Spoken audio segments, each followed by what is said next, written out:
Good afternoon. Happy Sunday. I am going to show an example of what I will be doing at the Thurston County Fair in Lacey, Washington, and the Washington State Fair in Puyallup, Washington.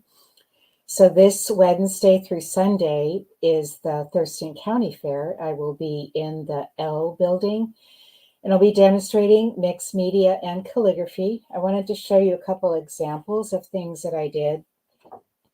So here's a paper that I did with walnut ink and acrylic calligraphy inks. And what I used was, this is the walnut ink right here. They're walnut crystals. And I'll show you what it looks like on the inside right here. Just dry crystals. And then I put it in this container that I got from a calligraphy workshop where I learned about working with walnut ink. And it's just a photo cartridge, and they put a little sponge in there. I put a 1/4 teaspoon of the walnut crystals in there, filled it up with water.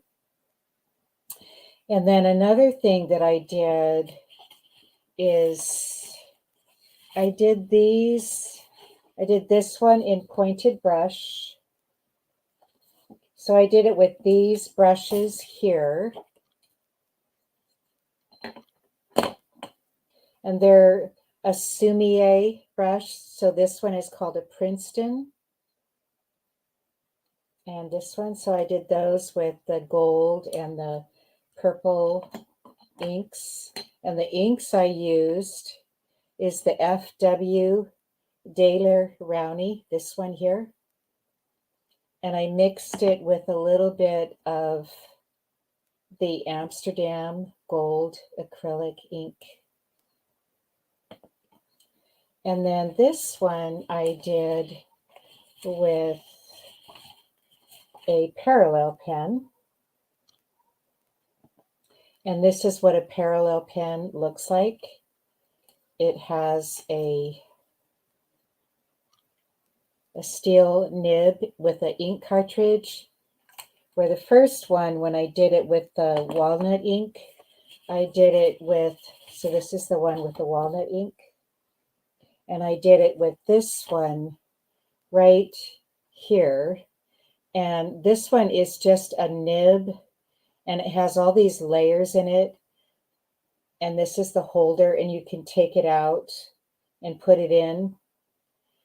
Now I went to some workshops. You could either dip this, but only dip it to about here, or you could load it with a brush. And that was a little trick I learned when I've done workshops with Randall Haston, where he takes his inks or his paint and he loads his nibs. So that's another way you could do that. So what I'm going to do is I'm going to be demoing with this paper here.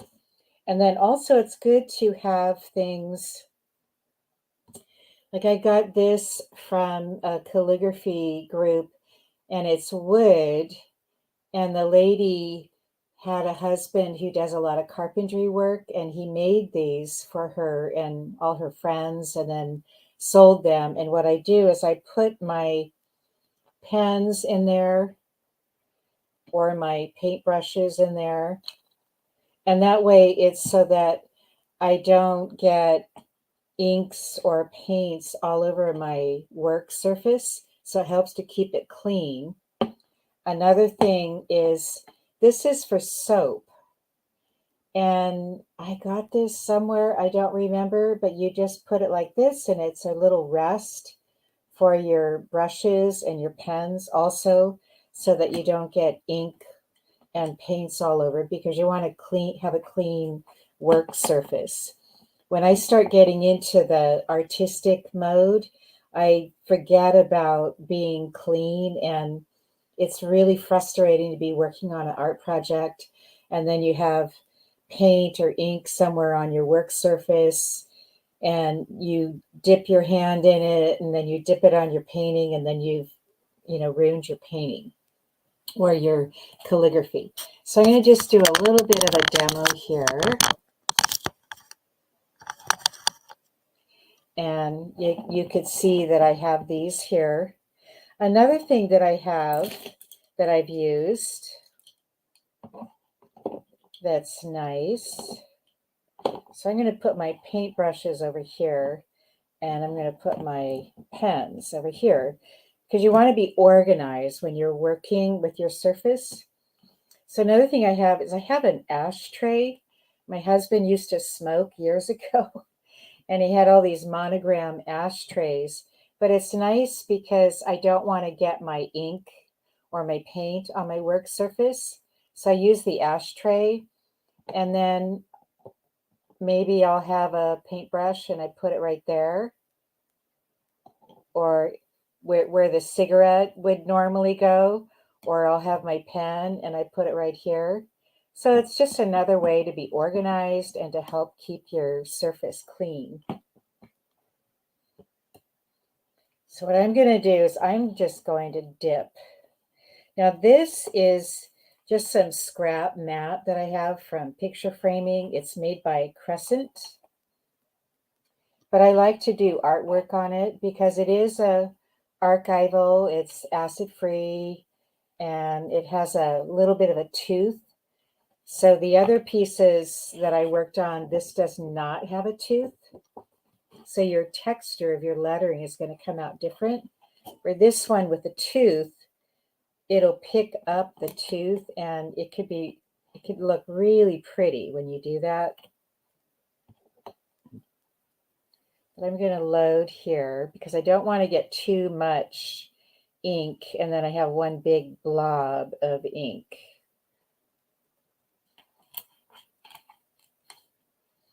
I like to make curvy letters, and see there's a tooth here because of the textural mat board.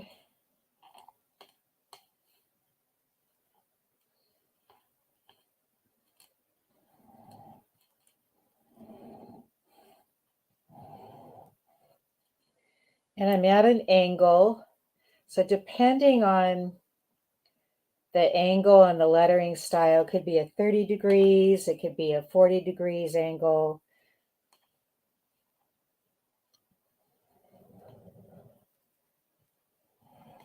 See how I go this direction and it's thin. I go this direction and it's thick because I'm holding my pen at the same angle.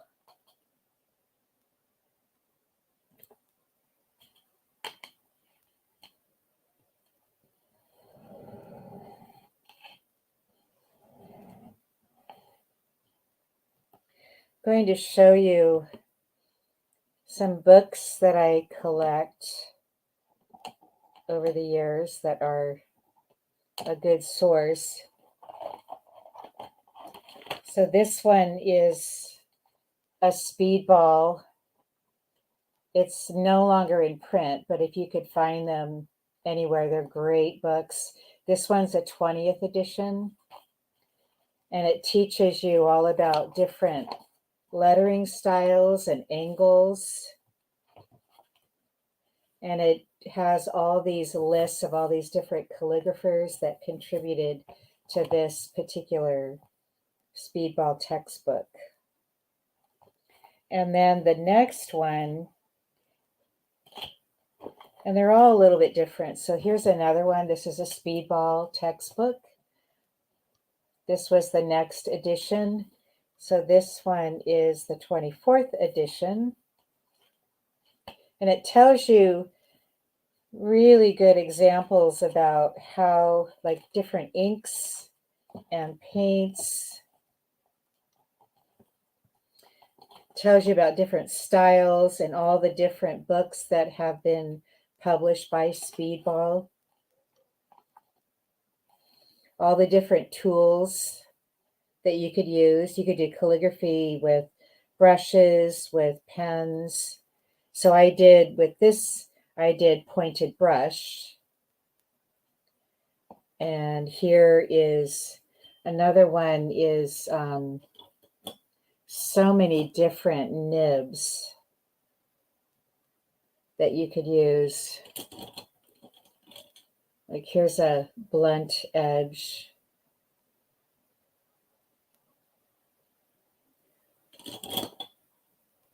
And then, you know, like these are speedball. And this is a nib that comes right out of the holder. This one is called a brawn.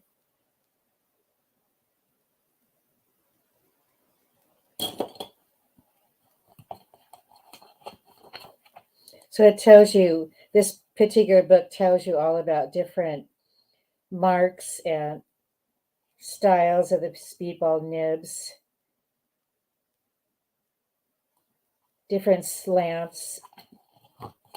And then another one, the more recent one, is this one, the speedball textbook again. And this one is a 25th edition. Again, lots of different examples of different styles of calligraphy. And the important thing is to learn from the calligraphers, learn the different styles, and then you can even develop your own particular style. With calligraphy, it's important to do a lot of measuring. I've been doing calligraphy a lot of years, so I'm just doing this without measuring. But I've worked on a lot of pieces, like if I'm doing a poem or a scripture, then I want to lay out my lettering. So these books tell you also about how to lay out your work. But these are examples of finished calligraphy pieces where somebody took a lot of time and they did rough work like this and then went from here and then did a lot of measuring and then created a completed piece. So I use a lot of tools to line out and to measure. One of the things, like if I'm going to measure my work, depending on the style, you do something where you mark off. So most styles, like the top, the middle, and the bottom, you would mark off with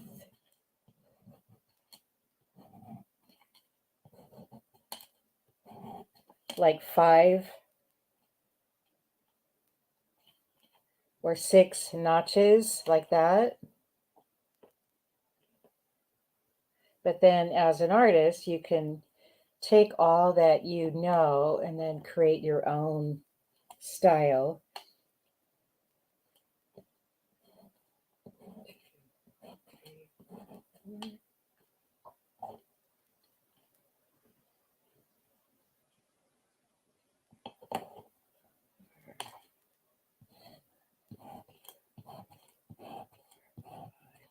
So here I did 4, here I did 5, here I did 6. And when somebody's laying out their lettering, then that will determine the style. So I'm going to do it. I'm going to do an example of that right here. So let's say, or with this one, I did it very tight. But one of the ways is you would lay out your work and you would go like this. So this could be the top half.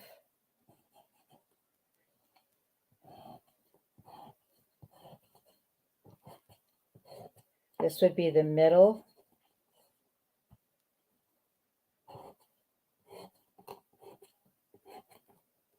So I have 5, 5, 5 notches. And if I want to make a letter for this particular pen, you could do a large letter. So let's say if I wanted to do something that had, like if I did a G, for instance, I would fill this area right here. And then here's the lowercase g right here. So that's how that would be. And I have 5, 5, and 5 notches. So I have the upper, the middle, and the lower. So this is where the ascender and the descender fills each of those areas. But let's say if I wanted to do a F, I'm going to do it right on top just so you could see the difference. And this is with walnut ink.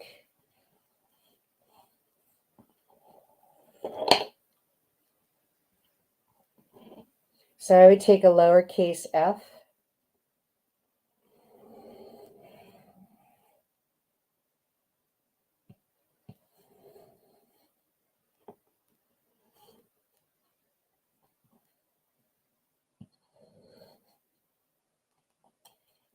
and that's another thing you could do with lettering that's really fun. So I took the top of the lowercase f. This is the crossbar of the F. So 1, 2, 3, 4, 5. And I made a line right here, just so I know.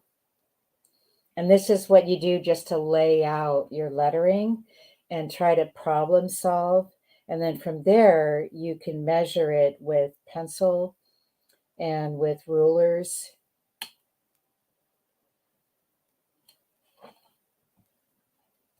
I like to mark my work with watercolor pencil. And when I do the watercolor pencil, then as I'm working with my paints or if I'm working with my inks, then the watercolor pencil will disappear with the inks and the watercolor. And then I can also just take like a clean paintbrush and just rub it a little bit and lift the paint off. Sometimes that works too. So just wanted to say that thank you for joining me, and I hope to see you at the Thurston County Fair or either at the Washington State Fair.